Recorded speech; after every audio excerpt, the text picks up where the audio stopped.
Bem, hoje eu quero contar uma experiência relacionada a uma visita que eu fiz a uma pessoa na cidade de Nepomuceno, a pedido do tio dela. Então, o tio dela, testemunho de Jeová, de uma outra cidade, estava nos visitando e me deu então o endereço e eu então fui visitar. Mas aí ele me advertiu que era uma moça muito inteligente, que essa moça, ela era professora, muito religiosa, evangélica, etc, etc. Bom, então lá fui eu fazer a visita. E me preparei, levei publicações, escolhi alguns artigos do Sentinela e apresentei a essa moça, depois de encontrá-la. E aí foi um breve contato. E eu pedi então, eu perguntei se poderia voltar para a gente conversar um pouquinho, né, sobre a fé dela e tal, a experiência dela, e eu contaria a minha experiência. Bom, ela então concordou, e então eu voltei. Aí então nós começamos a trocar ideias sobre a Bíblia, né, de início assim de leve, né, não entramos muito em áreas de conflito. Mas chega um ponto que não há como a pessoa não trazer atenção àqueles detalhes que todos, né, testemunhos de Jeová sabem que é conflitante. Por exemplo, todas as igrejas evangélicas, elas acreditam que Jesus faz parte de uma trindade. Que Jesus e Deus é a mesma pessoa, né? E, enfim, há uma série de coisas que são muito contraditórias. Bom, então eu fui visitar essa moça e aí fiz uma primeira, uma segunda, uma terceira. Foi indo que até que nós chegamos no ponto crítico, né? Nessa altura, o pastor da igreja dela lá já sabia, né? E começou a orientá-la como refutar, talvez, os meus argumentos, né?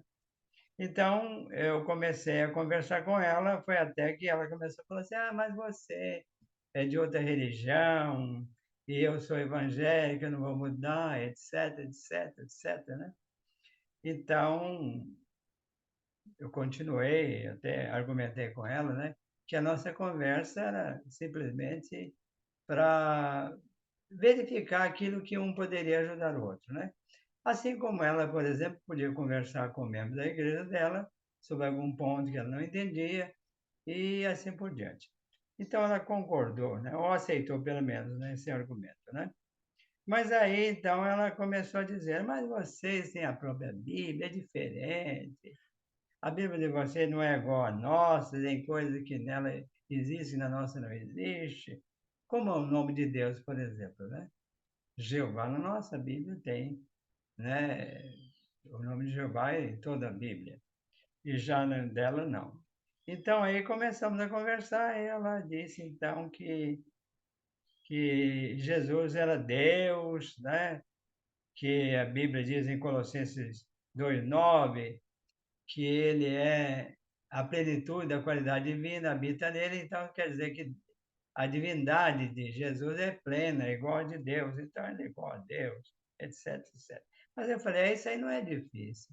É só você retroceder um pouquinho, voltar ao capítulo 1, versículo 19. Então você vai ver aí que o texto diz assim: Deus achou bom morar nele a plenitude. Então, veja bem, o contexto está contradizendo essa ideia. Porque se Deus achou bom morar nele, quer dizer, é uma coisa que veio pela vontade de Deus. A Bíblia diz que ele é o reflexo, né, da glória divina. Então, é nesse sentido que nós entendemos que mora a plenitude, né? Ele é a imagem do Deus invisível, diz a Bíblia, etc, etc, né? Bom, então tudo bem. Mas aí, João 10:30, né? Eu e o Pai somos. Esse também é um texto que Jesus falou dos discípulos também, orou, pediu que eles fossem um. Então mostramos o texto e tal. Isso aí também não é um argumento sólido, né? É uma maneira de torcer para apoiar a Trindade. É, o João 10:38, o Pai está em mim e eu no Pai, né? Mas isso aí não é estar em pessoa, é em harmonia. Eu estou em harmonia com o Pai. Jesus, ele disse que fazia sempre as coisas que agradavam a Deus, o Pai, e etc, etc. Então, aí, nessa altura, eu já estava até bastante confiante. Falei, os argumentos dela estão pobres, né? Mas aí ela me pediu que eu lesse na minha Bíblia, eu usava essa Bíblia aqui, né? Essa é uma Bíblia de capa verde, edição de 1968. Ou melhor, 1967. Então, aí quando eu li lá, né? Ao trazer novamente sobre o primogênito da terra habitada, Deus disse, e todos os anjos de Deus o adorem. Aí eu gelei. Falei, puxa, né?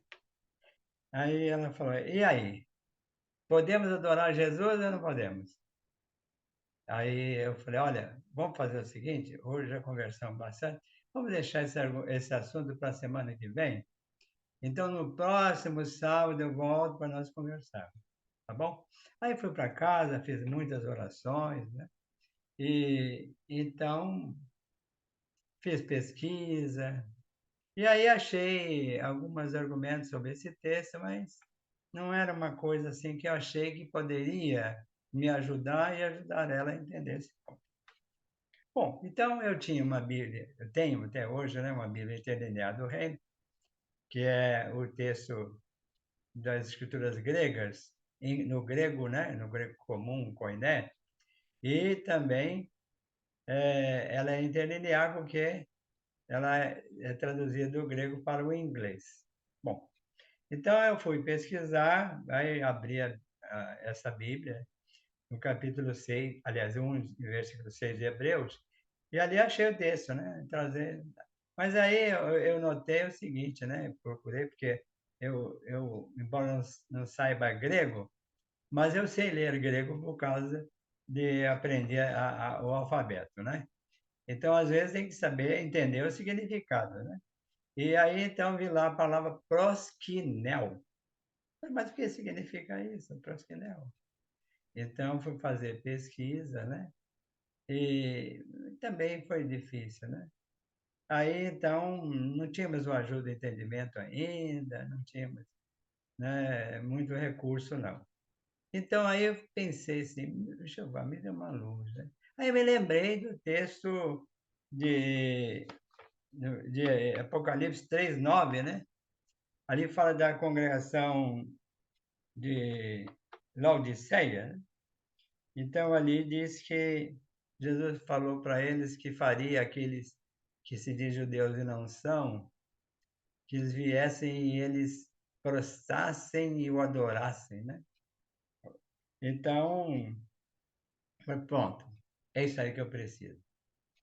Eu fui, então, fazer a visita para ela, e lá eu mostrei para ela, falei, olha, o que eu pude observar na minha pesquisa é que a palavra aqui para adorar, que foi traduzida adorar aqui, os anjos o adorem, a palavra é proskinel. E essa palavra é, de certo modo, polissêmica, porque não tem apenas o sentido. Quando se dirige a Deus, é adoração. Mas quando se dirige a um ser humano, uma pessoa, é homenagear, é uma maneira respeitosa, né, de reconhecer, talvez, a posição da pessoa. Aí ela, eu já sabia, né? Aí mostrei para ela, mas veja aqui o texto né, de Apocalipse capítulo 3 versículo 9. Então, aqui na sua Bíblia, o que que diz aí? Diz adorar. Então, vai adorar a pessoa? Aí ela viu que, né, realmente não tem sentido. Então, essa palavra, se ela foi traduzida assim, né, é que naquele tempo a língua não tinha tanto recurso como hoje, né? Bom, então ela ficou brava e tudo, né? Mas ela pensou que tinha me nocauteado, mas não, né? Eu consegui reviver depois dessa. Mas aprendi uma lição, né? Que a gente deve estar preparado para todas as coisas. Como diz o ditado, né? Que a pessoa pode se afogar num riacho de apenas meio metro de profundidade, porque a pessoa desconhece o buraco que tem lá, que é de mais de 2 metros. Então, aí que está. Às vezes a pessoa está caminhando no lugar de meio metro, de repente afunda, né? Então, aí aconteceu comigo isso, né? Mas, felizmente, Jeová me ajudou, que eu não caí nessa esparrela. Bom, ela estava acostumada, né, com a minha insistência em mostrar para ela a verdade. Aí veio o tempo do recesso escolar. Então, o irmão dela, que estava estudando no Paraná, na cidade de Curitiba, estava lá presente. E nessa ocasião, eu fui fazer uma revisita a ela com já um companheiro, um irmão, um publicador de Lavras, que estava morando comigo na cidade. E aí, então, fomos conversar. Aí eu pensei, tem que me preparar bem, porque o rapaz é um teólogo, né? Nada, ele era bem cruzinho, né? A moça era muito mais inteligente, mais preparada que o irmão. Aí, conversando com ele, né, sobre o nome de Deus, eu expliquei o que eu já estava conversando com a irmã, e falei, olha, isso aí, a gente já conversou sobre Trindade, sobre o nome de Deus, etc, etc. E ele disse que, mas o nome de Deus não pode ser Jeová. Eu falei, por que não? Ele disse, porque a letra J não existe no hebraico. Eu falei, sim, no hebraico, né? Mas a nossa língua é portuguesa. E você pode ver que todos os nomes que lá no hebraico é o iode, é traduzido para J, né? É o caso de Jesus, então é diferente de Yeshua, de Jeremias, de Irmiá, enfim, né? Então, olha, se não pudesse pronunciar J, né? Desses nomes, então nós não poderíamos falar Jesus, Jeremias, né? Joel, etc, etc. Bom, aí ele diz, mas também tem, o professor disse que o nome de Deus não pode ser Jeová, pode ser até Javé, mas Jeová não. Javé por quê? Porque não pode ter duas vogais juntas nos nomes pessoais. Falei, mas é? Então como é que você me explica Isaías, Jeremias, Joel, enfim, tantos nomes com duas vogais? Para isso também é um argumento não válido, né? Não convincente. E aí, então, conversa vai, conversa vem. De repente, o pai dele, né, do rapaz e da moça, chegou bêbado. Ele sentou lá do lado e começou a observar. De repente, ele ficou em pé e veio para o meu lado para me atingir. Mas aí o meu amigo entrou na frente e a dona, a mãe do rapaz lá, deu uma tapa na orelha dele.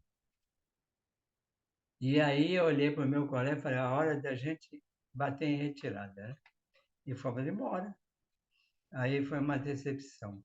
Não tive mais como ir naquela casa, não tive como voltar lá, não tive como continuar, né, a minha insistência em querer ajudá-la a conhecer que a verdade é diferente daquilo que ela foi ensinada.